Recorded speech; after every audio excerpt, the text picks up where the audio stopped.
Hello everybody and welcome to today's video, which is a bit special. Today I just wanted to sit down in front of you, the camera, and to talk swiftly about my experience and my history of making animatronics. I still think I have some experiences that I can maybe share with you and give you some insights on how I could start making this kind of projects, because it's quite an experience really.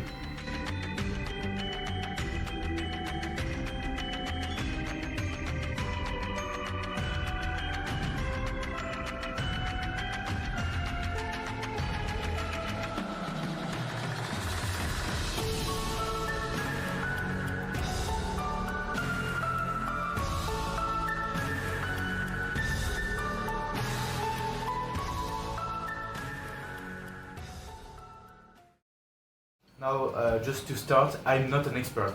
You see this thing right here? I've been working on this for 3 years.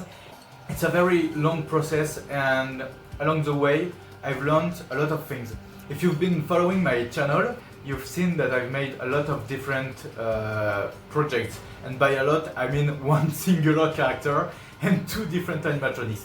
So this unstructured video will be structured in such a way. I'm going to start off by explaining why I decided to make animatronics. Then I'll do a little recap on my whole history of making animatronics, the various prototypes that I've made, all of that different stuff, And then I'm going to give you actual tips, because I think you need it. I'm going to talk about how to start with electronics, how to start with programming, and with 3D modeling.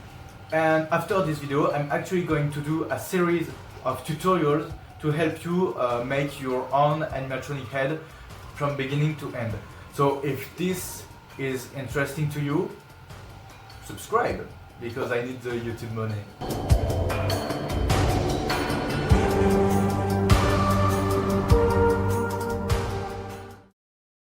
Now, I wanted to start by discussing, like I said, why I make animatronics. Now, this is going to be a short recap, because I think that this deserves its own video, because it's quite something. But ever since I was a child, and by child I mean about 9, I think, because anything before that is actually quite a blur, I've always been a huge fan of Five Nights at Freddy's. I know it's real surprising, right? And it's actually my best friend of the time who introduced me to Five Nights at Freddy's through a French YouTuber named Caral, who I really liked at the time. And I've always found, I've always had some sort of interest for various different things, Star Treks or pirates or stuff like that. But something in Five Nights at Freddy's stuck with me. Throughout all of these years, Five Nights at Freddy's is a game that really grasped me, and it took me hostage. Through the years, I've always had a neat little idea.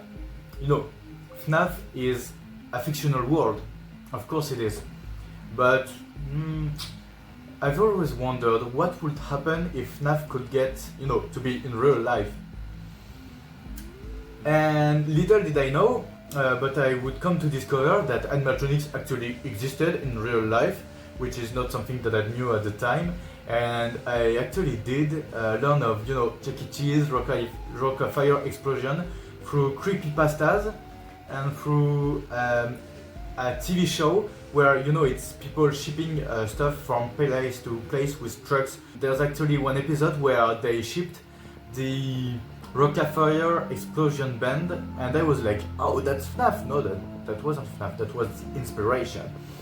And so when I came to learn that animatronics were a real thing, and I just continued on and on with Five Nights at Freddy's throughout the years, one time I was like, I've got to make my own animatronic, but which one to start with? And I think that the choice was quite obvious. Fredbear, because he's the first animatronic in the timeline. But since at the time we didn't know what Fredbear looked like, I went with Spring Bonnie, and he was actually kind of my favorite too. Time went on, I met a friend that also wanted to make animatronics, and I was like, hey, why not making animatronics? And he was like, okay. That was in 2020. This did not last long because the guy just disappeared. He doesn't exist anymore. I don't know what became of him, but you know, internet friends, am I right?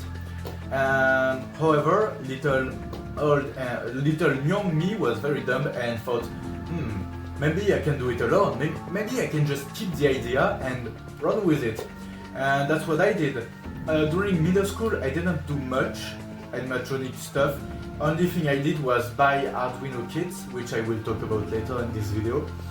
And you know, just draw. I'm actually an artist, kind of. I draw a lot. I could make a video about it, I could show you, but I have an immense lot of drawings, you know, and I just kept drawing and drawing, and when I came to be in high school, I wanted to do more. So I worked in a pancake house for the summer. I invested in a computer, in a 3D printer, which is actually running right next to me. You can maybe hear the sound of the printer in this video from time to time. But yeah, and I just started developing my skills in 3D modeling via Fusion 360. I think you may know that software. In 2023, I've developed my first actual animatronic, which is Spring Lock Suit Saga Part 1 and 2. The Spring Bunny prototype head, so not this one. And it didn't work. The spring locks were a complete mess. The endoskeleton, while it still worked, was also a complete mess because the neck was completely messed up. After that, I started to think about how I could make an actual spring lock suit. I've met with a guy who's named CO3. This is not his real name, obviously, and he was like, "Can I work with you?" And I was like, "Yeah." And so time passed, and CO3 is officially, you know, a Technofer member. You know, he's like also working on the project with me. He's responsible for a lot of different things on the mechanical part of the project. So CO3, if you're watching this, you're the best. I think it's been like since end of 2023 that I've been working on this particular project. This is a money hole, it absorbs a lot of money. I am becoming more and more broke by the day because of this project. But you don't have to make a full body animatronic to have fun. Trust me, I'm having much more fun with tiny little heads than with this, even though that's also quite a lot of fun, definitely. But now that I've kind of shared my history, what can you do to make animatronics? I mean, knowing from my experience, what can I teach you to make your own animatronics? So we're going to talk first about the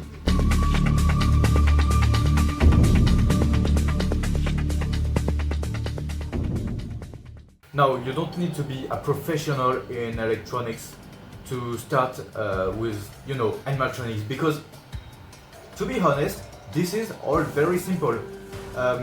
It's just like the human body. There's the brain, there's the, you know, the structure, and there's the muscles. For the animatronic, there's the motherboard, the servo motors, and the mechanical structure. We are going to focus on the two first for now. For the motherboard, we typically use Arduino, Raspberry Pi, or ESP boards. The most recommended, because it's open source and heavily documented, is Arduino. With Arduino you can do just about anything. It connects to servo motors, to LED, to stepper motors, to DC motors, to AC motors, to whatever you want. And it's very convenient. You can just do like me and go onto internet and find an Arduino Lego kit or Arduino electronics kit and start messing around with servo motors and with literally anything. It's quite simple, really. And then there's the servo motors. So what are servo motors? In short, in very short, a servo motor is a motor of which you can control the speed and position. It's very useful in animatronics because Thanks to that, you can, make sure that your animations are very controlled and smooth. Because in 80s animatronics that use cylinders and pneumatics, they move like that. It's very jerky, very quick. But with servo motor, you can actually control the speed, the position, to do something that's more human-like, and that's what's most important, I think, in animatronics. It's being the most human-like you can be in the movements, maybe not in the look, of course, but just being relatable, kind of. Servo motors are extremely cheap. You can have a bunch of them for dirt cheap.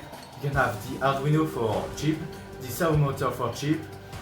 And for that kind of project, you need to control a lot of servo motor at a time. And for that, we have the ESP servo motor control board. And basically, it's very easy to use and very, very convenient. So that's what I use personally. You also need an external source of voltage and current to use that. So yeah, you don't need to be that well versed into electronics and programming and stuff to start with animatronics.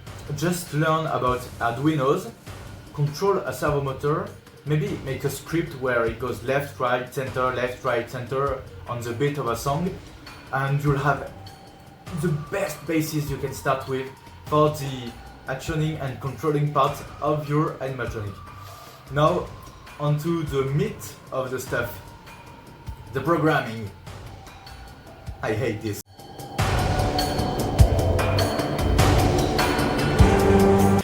Okay, so I'm not a programmer, I don't know anything about Arduino. The only Arduino code I ever did was for a school project, which turned out to work. But not thanks to me. I only did, the connection between two Arduino boards. It was very rough, And honestly, you wanna know my secret? I don't code. For this animatronic, I use Botango. Botango is a software. This is not sponsored, by the way, not at all. Even though I'd like to be sponsored because I need money. So, Botango is a software with kind of the same interface as Blender, kind of, where basically it's magic. You plug your Arduino into the computer, you put the servo motor, in the software, you say servo motor is pin that or pin that, and when you make the servo motor move on the screen, your robot moves in real life. That's amazing. That allows you to actually animate your animatronic, and it's the best software I've ever used, just because it's that simple. I don't have to code. That's great. And I don't have to program the movements one by one. You even have puppeteering options where when you press a button, it moves, it moves something on the animatronic. So that's definitely, that's a hell of a software. So I recommend using it. For the programming part, I can be of no use to you. I'm extremely sorry. So yeah. Now we are going on to the funnest part, the most fun part of the entire process, mechanics. Mechanics are great.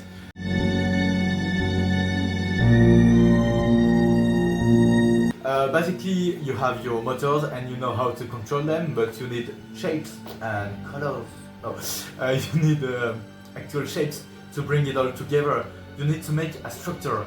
And this is where mechanical engineering comes into play.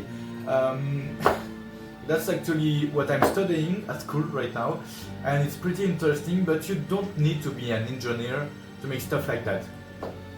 So, basically, this is what I explore in the next tutorial, but this part comes into many different steps. First off, you have to define what your animatronic will do.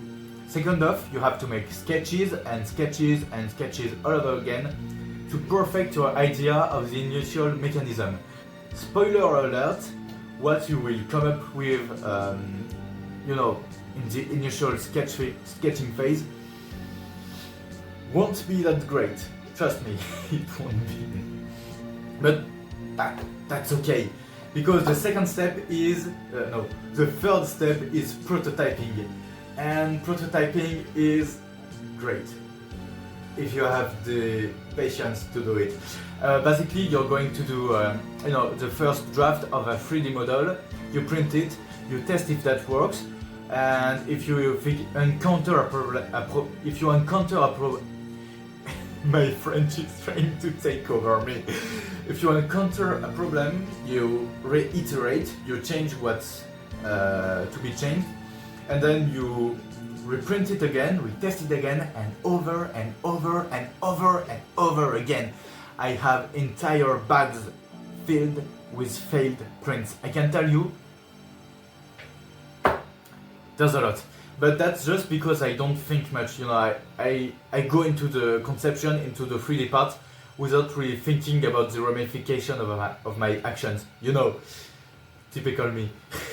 And I think that's one of the most fun parts. Once you really grasp how to use the tools like Fusion 360 and your 3D printer slicer, it becomes, kind of a fun activity to do at the end of the day when you come back from school.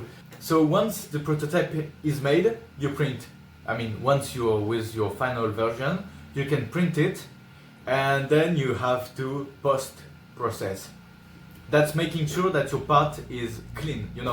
You have to sand everything, to put a coat of primer on it, and to paint if you want to, and then you have to assemble everything. And assembling an animatronic is like Lego, but a bit more complicated. Typically, there's one piece of advice which I can give you.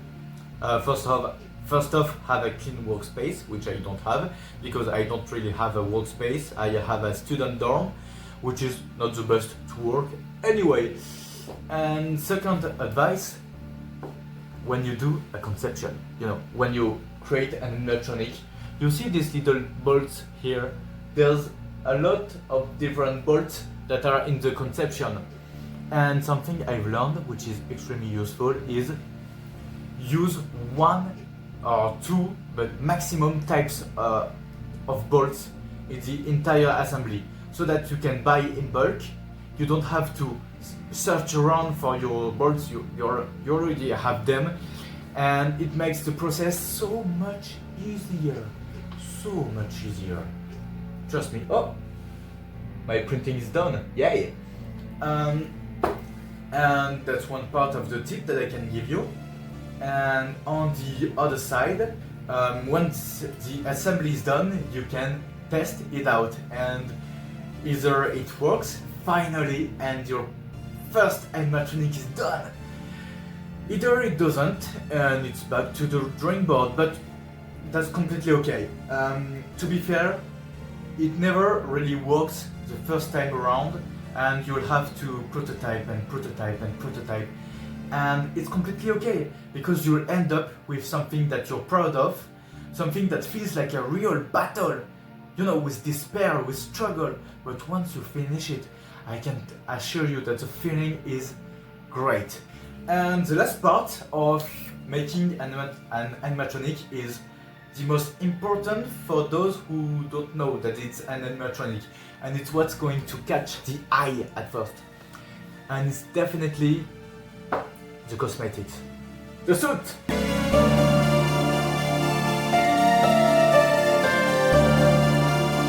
So my suit is made of 3D printed parts and foam. This is just, regular EVA foam that you can find on Amazon or anywhere else in the world. You can even find it in a hardware store, I think. So 3D printing, you have it. It's easy, you can do it. 3D printing, you take the official model of the animatronic, of your character, or you make it your own, and you just size it around your structure, and you print it, you assemble it, and voila, you have your own animatronic mask. But for the body, this is foam. So how do you do it? It's easy, but it's very long. The idea is easy, but it takes quite some time. So what you do is you make a pattern. You take the 3D model of the body, you flatten it onto a pattern using Pepakura, and then boom, you print it, you slice the part onto your EVA foam, you assemble everything together, you heat it a little so that it assumes the shape, and then you have your body. But that body needs to be covered either in paint or in fur. For my fur, to be as close as possible to the FNAF animatronic, I use polar fleece, which is a very good kind of fur. It's easy to sew, and it's very, it's quite stretchy, And there's also the most tedious part, and it's the sewing. As you can see, you can barely see the sewing. That's how well I did it. But in order for people to think, oh, that's a character, that's not just a costume, you need to make sure that the way you're sewing it is, convincing. And for that, I will direct you to the hands-on stitch. It's easy to learn, it's simple to understand, and it gives you this kind of stitching. You can see, you can barely see it. And when I will apply the coat of paint, the airbrushing on that, you won't be able to see anything of all of this. You won't be able to see the seams. So when you're doing all of that part, take your time. That's the most universal part of making animatronics, because there's a lot of cosplayers that already do the furring and cosmetics parts. So there's a lot of tutorials around that you can have. You can make patterns for the fur. You can make patterns for the body. You can just not make patterns like I do and go about it with your hands in your pocket, or like French people say, your hands in le nose. And voila. And also make sure that your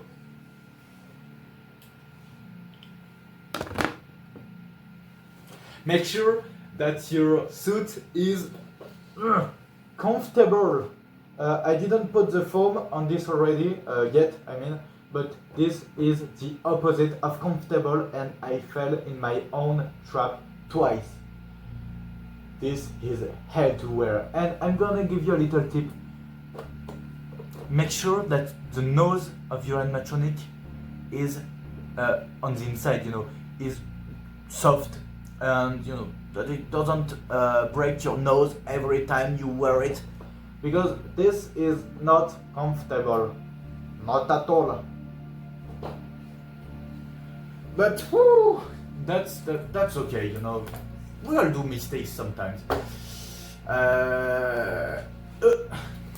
So I think that's the best that I can tell you, because the video is getting quite long. Remember, you're probably going to fail sometimes, and that's okay, because we put so much emphasis on succeeding. But what matters, and I know it's cliche, but it's true, what matters is having fun along the way. And also, making animatronics is very good for your curriculum vitae, trust me, for your resume, sorry. The number of people who read my curriculum vitae and were like, that's great, animatronics was that. It's just really useful, So clearly, I think that something you have to keep from this video is, first off, I'm very motivated, I'm making a spring dog suit, please subscribe. And second off, if you really want to go into animatronics and to make your own, just do it. Stop thinking and just go inside of this big door with animatronic danger written on top. Ignore the whatever you're doubting about, ignore it. Just go in there and see how it works out for you. If it doesn't work, just try again. And if ultimately you just can't do it, then you'll have experience. And I think that's something great, and that's something that you can look forward to. And honestly, sometimes if you really want to make something ambitious, it's going to be hard. And sometimes you wonder if you're the right person for the job. When I started out, I was creeped out because I always thought to myself, what if I'm not the right person to do this? What if I'm not the guy who can make Springbok suits into real life? And the one thing I can tell you is, when you start a project, you cannot be the right person for it. That's only by working hard on this project that you can become the right person. And that's something that I've learned along the way, and that's something that I really want to tell you. When you begin a project, you're just the worst. You know nothing, you're pretty sure you're going to fail, but you do it anyway. And by the end of it, you succeed, eventually, because you've put so much effort into it. And people start to notice it, and it just feels great, you know. And that's why I make this kind of stuff. In the beginning, you know, you're always like not good, but by the end of it, you've just learned so much. So that's what I wanted to leave you with today. And I think that's the most honest take I can have on my, my history of making animatronics so far, and just the fact of making animatronics. It's like any other hobby. You just need to give it a little bit of time, and eventually it will work out. And I have faith in you. I don't know who's watching this, but I have faith. Thank you for watching, and please tell me in the comments what animatronics you like to do, because I'm curious. I want to know what's your next step. This was Technopher. Also, yes, this was a face reveal, but everybody has a face. It's nothing to be. Thank you for watching. Bye bye. Bye.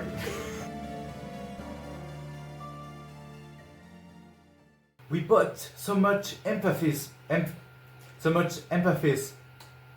on emphasis. So much